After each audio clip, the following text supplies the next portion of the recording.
Allah juga akan siapkan makanan-makanan. Tapi mereka lapar. Allah siapkan minuman, mereka haus. Ya. Mereka haus. Tapi perhatikan, apa yang Allah siapkan buat mereka. Disiapkan, diceritakan dalam Al-Quran makanan dan minuman. Jenis makanan mereka yang pertama adalah buah zakum. Buah zakum dikatakan terjemahannya adalah mayangnya seperti kepala syaitan. Tumbuh di bawah dasar neraka jahim. Setiap yang memakannya maka ususnya akan terburai. Allah mengatakan di dalam Al-Quran surah As-Saffat surah nomor 37 ayat 62 sampai 68. A'udzu billahi minasyaitonir rajim. Adzalika khairun nuzulan am syajaratuz zakum? Inna ja'alnaha fitnatan lidh-dhalimin. Innaha syajaratun takhruju fi aslil jahim. Tal'uha ka'annahu ru'usus syayatin. Fa innahum la'akiluna minha famali'una minha al-butun. Thumma inna lahum 'alaiha lasyauban min hamim. Makanan surga itu hidangannya lebih baik ataukah buah zakum? Allah sudah jelaskan tentang surga sebagaimana tadi saya kasih gambaran sedikit tentang buah-buahannya. Masih panjang bahasan tentang makanan dan minuman ahli surga. Tapi Allah mengatakan makanan surga yang sudah aku jelaskan, apakah itu lebih baik? Dan kalian tetap mau mengejar buah zakum? Sesungguhnya kami menjadikan pohon zakum itu sebagai siksaan bagi orang-orang zalim dalam neraka. Sesungguhnya dia adalah sebatang pohon yang keluar dari dasar neraka jahim. Mayangnya seperti kepala syaitan. Maka sungguhnya mereka benar-benar memakan sebagian dari buah itu. Maka mereka memenuhi atau buah itu akan memenuhi perutnya. Atau mereka akan memenuhi perutnya dengan buah zakum itu. Kemudian sesudah makan buah pohon zakum itu pasti mereka akan mendapatkan minuman yang bercampur dengan air yang sangat panas. Kemudian sungguhnya tempat kembali mereka benar-benar ke neraka Jahannam. Di dalam sebuah hadis yang sahih kata Nabi SAW, andai saja setetes buah zakum diteteskan di muka bumi ini, maka rusaklah semua kehidupan penduduk bumi. Bagaimana orang yang menjadikan atau dijadikan zakum sebagai makanannya. Dan ingat, penghuni surga tadi tidak lapar dan tidak kenyang, tapi penduduk neraka lapar. Allah buatkan mereka lapar. Lalu mereka teringat di dunia, semasa di dunia mereka kalau lapar mereka makan, maka mereka minta makanan. Pada saat mereka minta makanan, maka tangannya terikat, kakinya terikat, mulutnya terbuka secara otomatis. Lalu mau tidak mau buah zakum itu akan dimasukkan. Lalu dia akan meleleh seperti minyak yang panas ke dalam tubuh, yang membuat seluruh otot-ototnya keluar, terlepas, tinggal tulangnya saja. Itu pun tidak mati. Itu pun dia tidak mati. Yang kedua, pohon daria, yaitu pohon duri yang sangat keras, tidak dapat menggebukan dan tidak menghilangkan lapar, dan dia selalu menyumbat tenggorokan sehingga keluar dari leher-leher penghuni neraka, tidak keluar dan juga tidak masuk ke dalam perut. Kita tahu teman-teman kalau mungkin pernah ketelan tulang, sakitnya luar biasa. Maka ini akan masuk mau tidak mau, tulang-tulang itu besar dan keluar dari pinggir kiri kanan, bagian depan dan belakang tenggorokannya. Ibnu Abbas menjelaskan ya, pada saat tafsir firman Allah SWT surah Al-Ghashiyah, surah nomor 88 ayat 6 sampai ayat 7. A'udzu billahi minasyaitonir rajim. Laisa lahum ta'amun illa min dari', la yusminu wa la yughni min ju'. Mereka tidak akan memperoleh makanan kecuali dari pohon dari' atau pohon yang berduri, yang tidak menggemukkan dan juga tidak menghilangkan lapar. Kata Ibnu Abbas, tidak bisa ditelan, tidak juga bisa dikeluarkan sampai masa waktu di mana Allah mau mencabutnya. Yang ketiga, gislin, yaitu nanah yang bercampur darah yang keluar dari tubuh penduduk neraka. Allah sebutkan dalam surah Al-Haqqah, surah nomor 69 ayat 35 sampai 37. A'udzu billahi minasyaitonir rajim.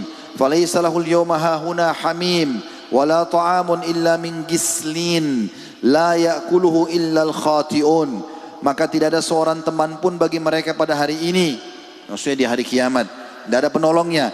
Tidak pula makanan sedikit pun bagi mereka kecuali dari darah dan nanah atau gislin. Tidak ada yang memakannya kecuali orang-orang yang berdosa. Kita tahu teman-teman kalau keluar nanah baunya tidak enak.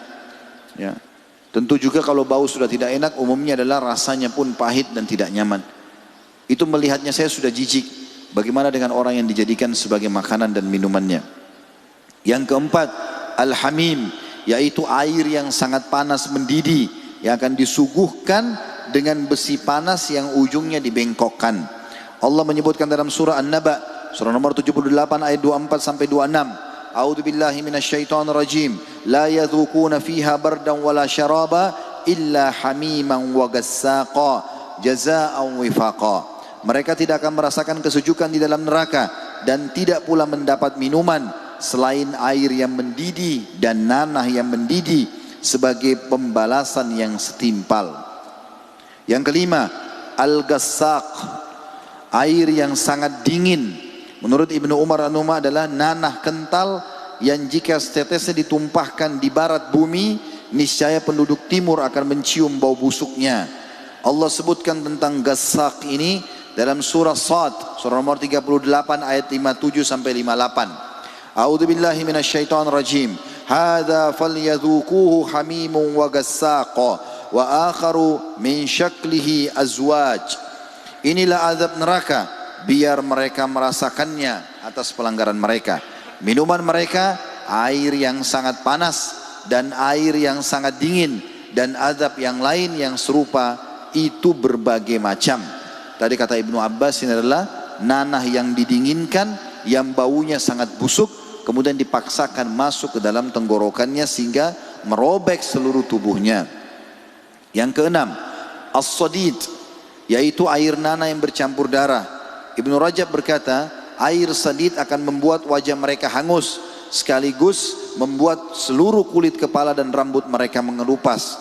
Allah sebutkan dalam surah Ibrahim, surah nomor 14 ayat 16 sampai ayat 17. A'udzu billahi minasyaitonir rajim. Min waraihi jahannamu wa yusqa min ma'in sadid yatajarrahu wa la yakadu yusigu wa ya'tihi al-maut min kulli makani wa ma huwa bimayyit wa min waraihi adzabun ghalidh.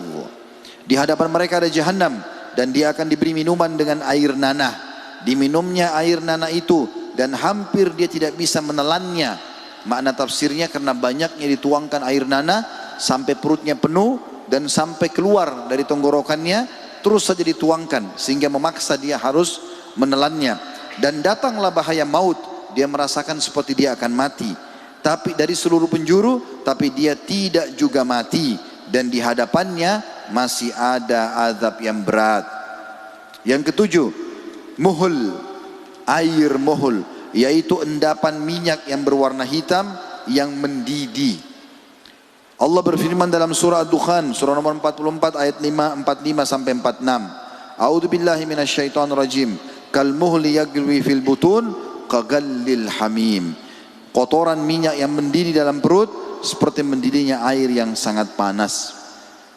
Juga dalam surah Al-Kahfi surah nomor 18 ayat 29 Allah berfirman, A'udzu billahi minasyaitonir rajim wa qulil haqqu min rabbikum wa man syaa'a falyu'min wa man syaa'a falyakfur inna a'tadna lidh-dhalimina naran ahata bihim suradikuha wa in yastaghithu yugathu bima'in kalmuhli yashwil wujuh bi'sasy syarabu wa sa'at murtafaqa.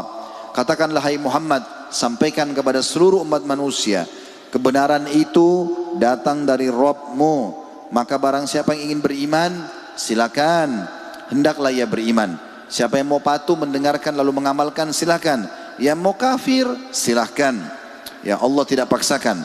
Sesungguhnya kami telah sediakan bagi orang-orang yang kafir dan zalim di neraka yang gejolaknya mengepung mereka, dan jika mereka meminta minum niscaya mereka akan diberi minum dari air seperti besi yang mendidih yang menghanguskan muka mereka. Itulah minuman yang paling buruk dan tempat istirahat yang paling jelek.